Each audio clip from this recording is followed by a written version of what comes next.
Hello बच्चों बच्चों हम लोग आजकल डिस्कस कर रहे हैं सीबीएसई का सैंपल क्वेश्चन पेपर 2025 के लिए, जो कि सीबीएसई ने अपनी वेबसाइट पर अपलोड किया हुआ है और आप लोगों ने कुछ बच्चों ने कर भी लिया होगा। तो बच्चों हम लोग सेक्शन ए डिस्कस कर रहे हैं और सेक्शन ए के पार्ट 1 और पार्ट 2 में हम लोग क्वेश्चन नंबर 1 से 10 तक के क्वेश्चंस को डिस्कस कर चुके हैं। आज सेक्शन ए के पार्ट 3 में हम लोग क्वेश्चन 11 से 15 तक डिस्कस करेंगे। तो आइए देखते हैं सैंपल क्वेश्चन पेपर 2025 में 11th क्वेश्चन क्या है। बच्चों ये क्वेश्चन है the roots of quadratic equation x square plus x minus 1 is equal to 0 are. यानी आपको एक क्वाड्रेटिक इक्वेशन दी हुई है और इसके रूट्स कैसे होंगे ये आपसे पूछा गया है। तो इसके रूट्स कैसे होंगे मतलब नेचर ऑफ रूट्स आपसे पूछा गया है। तो बच्चों नेचर ऑफ रूट्स कैसे फाइंड करते हैं क्वाड्रेटिक इक्वेशन में, ये आप सभी को सिखाया गया है कि नेचर ऑफ रूट्स अगर हमें फाइंड करना है तो सबसे पहले हम लोग डिस्क्रिमिनेंट फाइंड करते हैं। क्वाड्रेटिक इक्वेशन का जो डिस्क्रिमिनेंट है कैपिटल डी से इसको रिप्रेजेंट किया जाता है, ये फाइंड करते हैं। और डिस्क्रिमिनेंट कैसे फाइंड करते हैं बच्चों, डिस्क्रिमिनेंट फाइंड करने का फॉर्मूला आप सभी को पता है कि d इज इक्वल टू होता है बी स्क्वायर माइनस 4ac। तो अगर हम इस गिवन इक्वेशन को कंपेयर करें a x square plus b x plus c is equal to 0 से, यानी जनरल इक्वेशन से हम कंपेयर करें, तो यहाँ पर ए की प्लेस पर आप देख रहे हैं कि 1 है, बी की प्लेस पर भी 1 है और सी की प्लेस पर है -1। तो जो हमें डिस्क्रिमिनेंट फाइंड करना है उसका फॉर्मूला जो होता है b square minus 4ac। D means discriminant is equal to b square minus 4ac। तो यहां पर आप वैल्यू पुट करिए ए बी और सी की, आप सिंप्लीफाई करेंगे तो आ जाएगा 5।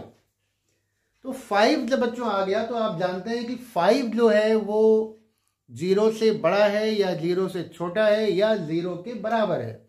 तो आप सभी जानते हैं कि 5 जो है वो 0 से बड़ा होता है, यानी 5 इज ग्रेटर देन 0। और आपने कंडीशन पढ़ी है कि अगर डिस्क्रिमिनेंट यानी d ग्रेटर देन 0 है तो क्वाड्रेटिक इक्वेशन के जो रूट्स होते हैं वो रियल होते हैं और डिस्टिंक्ट होते हैं, रियल एंड डिस्टिंक्ट। लेकिन अगर आप इनके ऑप्शन देखेंगे तो रियल एंड डिस्टिंक्ट का कोई भी ऑप्शन इसमें आपको नहीं मिलेगा, है ना। यहां पर थोड़ा सा आपको हम इस प्रॉपर्टी के बारे में थोड़ा सा डिटेल में आपको और बता देते हैं और उसी का हमें यहाँ पे यूज करना होगा। केवल रियल और डिस्टिंक्ट अगर हम जानेंगे तो हमारा ऑप्शन इसमें नहीं है। तो अब देखिए एक्स्ट्रा हमें क्या जानना है बच्चों। जब डिस्क्रिमिनेंट की वैल्यू 0 से बड़ी होती है तो उसमें 3 चीज़ें होती हैं। नेचर ऑफ रूट्स जो हैं उसमें 3 चीज़ें होती हैं। एक तो रूट्स आपके रियल होते हैं, दूसरा डिस्टिंक्ट होते हैं मतलब अलग अलग होते हैं, सेम नहीं होते हैं, और तीसरी प्रॉपर्टी उसमें होती है कि या तो वो रेशनल होंगे और या फिर इरेशनल होंगे। ये जनरली हम लोग नहीं पढ़ते हैं या छूट जाता है, कभी कभी बुक्स में भी नहीं दिया होता है। तो ध्यान रखिए जब डिस्क्रिमिनेंट 0 से बड़ा है तो जो रूट्स होंगे वो रियल होंगे, अनइक्वल होंगे और या तो रेशनल होंगे या फिर इरेशनल होंगे। अब 2 तो कॉमन है ही है कि आपके रियल और डिस्टिंक्ट यानी रियल और अनइक्वल तो ये हमेशा ही होंगे, लेकिन कब रेशनल होंगे और कब इरेशनल होंगे ये जानने के लिए आपको देखना होगा कि जो आपका डिस्क्रिमिनेंट आया है, जैसे यहाँ पर 5 आ रहा है, तो डिस्क्रिमिनेंट जो आपका आ रहा है क्या वो परफेक्ट स्क्वायर नंबर है या परफेक्ट स्क्वायर नंबर नहीं है। तो यहाँ पर डिस्क्रिमिनेंट 5 है और 5 is not a perfect square number. तो अगर डिस्क्रिमिनेंट परफेक्ट स्क्वायर है तो रूट्स रेशनल होंगे और अगर डिस्क्रिमिनेंट आपका परफेक्ट स्क्वायर नंबर नहीं है तो रूट्स आपके इरेशनल होंगे। यानी यहाँ पर 5 is not a perfect square number, यानी ये जो आपकी इक्वेशन है इसके रूट्स जो हैं वो इरेशनल होंगे। अब हम अपने ऑप्शंस पर आते हैं। तो पहला है इरेशनल एंड डिस्टिंक्ट। तो अब आपने जो प्रॉपर्टी पढ़ी है कि अगर डिस्क्रिमिनेंट हमारा 0 से बड़ा है तो रियल और डिस्टिंक्ट ये पढ़ रखा है, तो उसमें से डिस्टिंक्ट तो आपको यहाँ पर मिल गया। और उसके बाद रेशनल या इररेशनल के लिए हमने आपको बताया कि अगर ये डिस्क्रिमिनेंट आपका परफेक्ट स्क्वायर नंबर नहीं है तो फिर वो रूट्स इररेशनल होंगे, यानी यहाँ पर आपका ये इररेशनल भी आपको मिल गया। तो इस तरह से जो गिवन इक्वेशन आपकी है इसके रूट्स इररेशनल होंगे और डिस्टिंक्ट होंगे, है ना। तो जो आपको पता है कि ग्रेटर देन 0 पर रियल एंड डिस्टिंक्ट होते हैं, इतना केवल जानने से आप इस क्वेश्चन को सॉल्व नहीं कर पाएंगे। इसमें हमें एक्स्ट्रा क्या जानना पड़ा कि कब हमारे रूट्स रेशनल होते हैं और कब हमारे रूट्स इररेशनल होते हैं। तो क्योंकि जो आपके ऑप्शंस हैं वो रेशनल और इररेशनल्स को लेकर के दिए गए हैं, तो ये ध्यान रखिएगा कि अगर डिस्क्रिमिनेंट हमारा परफेक्ट स्क्वायर नंबर है तो रूट्स हमारे रेशनल होंगे, और अगर परफेक्ट स्क्वायर नंबर नहीं है तो रूट्स हमारे इररेशनल होंगे। तो गिवन कंडीशन के हिसाब से हमारा जो डिस्क्रिमिनेंट है वो ग्रेटर देन 0 है और ये परफेक्ट स्क्वायर नंबर नहीं है, तो इसके अकॉर्डिंग हमारा जो ऑप्शन होगा वो ए होगा, इररेशनल एंड डिस्टिंक्ट, यानी रूट्स इररेशनल होंगे और अलग अलग होंगे, अनइक्वल होंगे। अपना बच्चों जब आप आंसर लिखोगे तो क्वेश्चन नंबर 11 डालोगे, ए सिलेक्ट करोगे, ए लिखोगे, साथ में ए के साथ में ये आपको आंसर भी लिखना है कि इररेशनल एंड डिस्टिंक्ट, क्योंकि हमने आपको पहली बार ही बताया है कि टीचर्स को हमेशा आंसर याद होते हैं, ऑप्शन याद नहीं होते हैं, तो आंसर जरूर लिखिएगा, ठीक है बच्चों। अब नेक्स्ट क्वेश्चन हमारा आता है जो कि बहुत ही आसान है। If theta is equal to 30 degree then find the value of 3 tan theta. बहुत ही आसान है, 3 tan थीटा आपको फाइंड करना है। तो थीटा की वैल्यू 30 आपको दी हुई है, आप वैल्यू पुट कर दीजिए 3 इंटू tan 30, और tan 30 आप सभी को पता है कि 1/√3 होता है, तो 3 इंटू 1/√3 यानी आ जाएगा 3/√3, और ये आपको डायरेक्टली ऑप्शन में दिया भी हुआ है 3/√3, यानी आपका ऑप्शन सी करेक्ट है। तो इसको आप करेक्ट कर दीजिए कि ये आपका ऑप्शन सी करेक्ट है, 3/√3 आपका आंसर होगा। कभी कभी क्या होता है कि आपका ये 3/√3 आपने सॉल्व किया होता है लेकिन ये ऑप्शन नहीं दिया होता है, उसमें क्या करते हैं वो लोग कि इसको रेशनलाइज करके लिख देते हैं। रेशनलाइज करके मतलब √3 से ऊपर नीचे मल्टीप्लाई कर दीजिए तो 3√3/3 हो जाएगा, और 3 से 3 आपका जो है वो कैंसिल हो जाएगा। तो इस तरह से ऑप्शन थोड़ा सा आपका डिफर हो सकता है ना। तो ये ध्यान रखिएगा कि हमारा जो ऑप्शन है उसके अकॉर्डिंग हमें कभी कभी करना पड़ता है, लेकिन यहाँ पे जो आपने सॉल्व किया है वो डायरेक्टली आपके ऑप्शन में है, तो कोई परेशानी की बात नहीं है। नेक्स्ट क्वेश्चन बच्चों 13 हमारा है, volume of a hemisphere is given 396/7 centimetre cube, then its total surface area in centimetre square is. यानी हेमिस्फीयर है, उसका वॉल्यूम गिवन है और आपसे टोटल सरफेस एरिया पूछा गया है।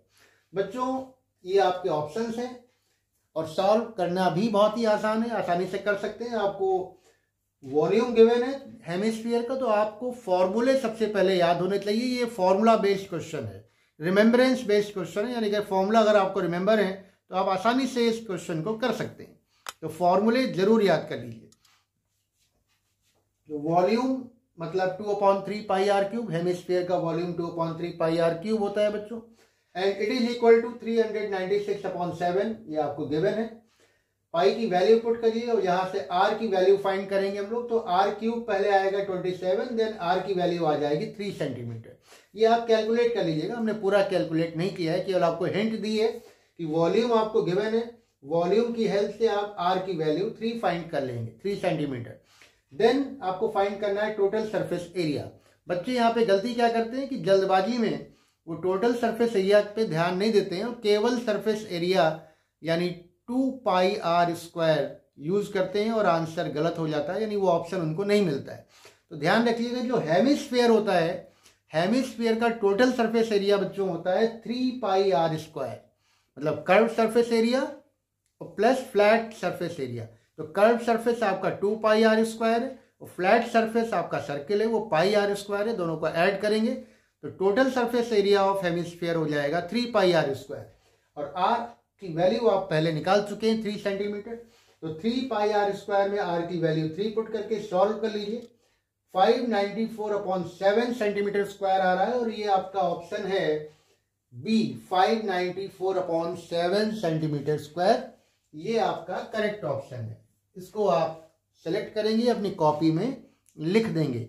कॉपी में जब लिखेंगे तो क्वेश्चन नंबर डालेंगे, ऑप्शन बी लिखेंगे और बी लिखने के बाद उसका आंसर भी लिखेंगे कि 594/7 सेंटीमीटर स्क्वायर। ओके, ऑप्शन के साथ साथ आंसर जरूरी है, इसको भूलिएगा नहीं।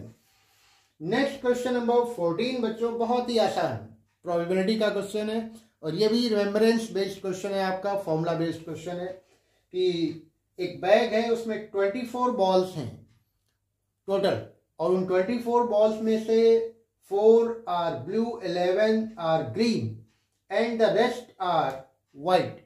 यानी टोटल 24 बॉल्स में से 4 बॉल्स ब्लू हैं, 11 जो है वो ग्रीन है और जो बाकी बची हुई व्हाइट है। और उसमें से हम एक बॉल बाहर निकालते हैं। 1 ball is drawn at random. कोई भी बॉल हम अचानक बैग में हाथ डालते हैं और रैंडमली कोई भी बॉल हम सेलेक्ट करते हैं, हाथ से पकड़ते हैं और बाहर निकालते हैं। तो पूछा गया है कि what is the probability of getting the white ball in your hand. आपके पास व्हाइट बॉल आने की क्या प्रोबेबिलिटी है। तो है ना क्वेश्चन बच्चों, बहुत ही आसान। तो आप देख रहे हैं कि टोटल नंबर ऑफ बॉल्स हमारे पास 24 हैं और 4 ब्लू है और 11 ग्रीन है। तो हम पहले व्हाइट बॉल्स कितनी है ये निकालेंगे। तो number of white balls is equal to 24, ये टोटल बॉल्स हैं। इसमें से हम माइनस करेंगे ब्लू और ग्रीन को। तो 24 माइनस इन ब्रैकेट 11 प्लस 4। 11 आपकी ग्रीन है और 4 आपकी ब्लू है। तो 11 प्लस 4 ग्रीन और ब्लू को ऐड करिए और 24 से माइनस करिए तो आपके पास व्हाइट बॉल्स आ जाएंगी 9। You are having 9 white balls. अब आपको चूंकि व्हाइट बॉल्स की प्रोबेबिलिटी निकालनी है तो आपका जो फेवरेबल आउटकम है वो 9 है और टोटल नंबर ऑफ आउटकम्स का मतलब हुआ कि how many total numbers of balls in the bag. So total number of balls in the bag are 24, यानी 24 is the total outcome, total number of outcomes. और फेवरेबल आउटकम्स आपका है white balls यानी 9। तो अब आप प्रोबेबिलिटी का formula लगाएंगे। Probability of getting white ball is equal to favourable outcomes upon total number of outcomes. तो फेवरेबल आउटकम्स आपका है 9, यानी 9 बॉल्स व्हाइट आपको ये रिक्वायर्ड है, इनमें से कोई भी आ सकती है। और upon total number of outcomes यानी टोटल नंबर ऑफ बॉल्स आपकी 24 है। तो 9/24 इसको सिंप्लीफाई करेंगे तो आपका 3/8 आ जाएगा और 3/8 आपका ये आंसर दिया हुआ है बी पार्ट में, यानी आपका ऑप्शन बी करेक्ट है। आपका आंसर होगा 3/8, यानी probability of getting white ball is 3/8।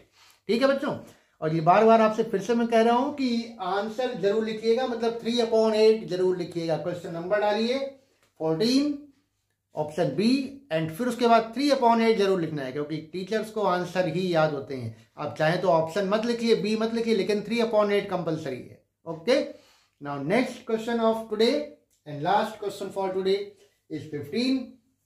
बहुत ही समझदारी वाला क्वेश्चन है ये, बहुत ही ध्यान देने वाला क्वेश्चन है, इसको अच्छे से समझिएगा नहीं तो गलती करेंगे आप। The point on the x axis nearest to the point -4, -5 is.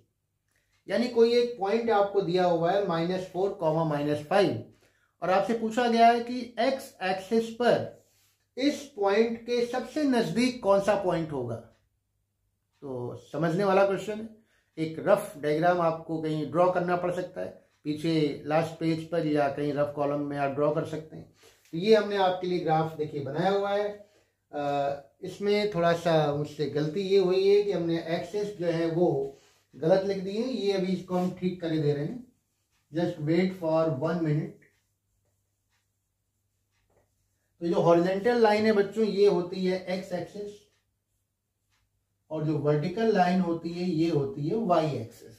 Now correct, X X dash and Y Y dash. तो आपने ये ग्राफ एक रफ ग्राफ आप बनाएंगे, ऐसे रफली बना लेंगे। तो -1, -2, -3, -4 ये ओरिजिन से लेफ्ट हैंड साइड में रहेंगे और -1, -2, -3, -4 ये वाई एक्सिस पर ये ओरिजिन के नीचे की तरफ रहेंगे। तो अगर हमें ये पॉइंट -4, -5 ड्रॉ करना है तो कहाँ पर होगा देखिए। पहले हम ओरिजिन से मूव करेंगे एक्स एक्सिस पर, यानी -4 मूव करना है। तो -1, -2, -3, -4 यहाँ पे आ गए और इसके बाद y एक्सिस पे मूव करना है -5। तो यहाँ से -5 नीचे आ जाइए। -1, -2, -3, -4 एंड -5 यहाँ पे आ जाएंगे। तो -4, -5 आपका ये पॉइंट होगा पॉइंट ए।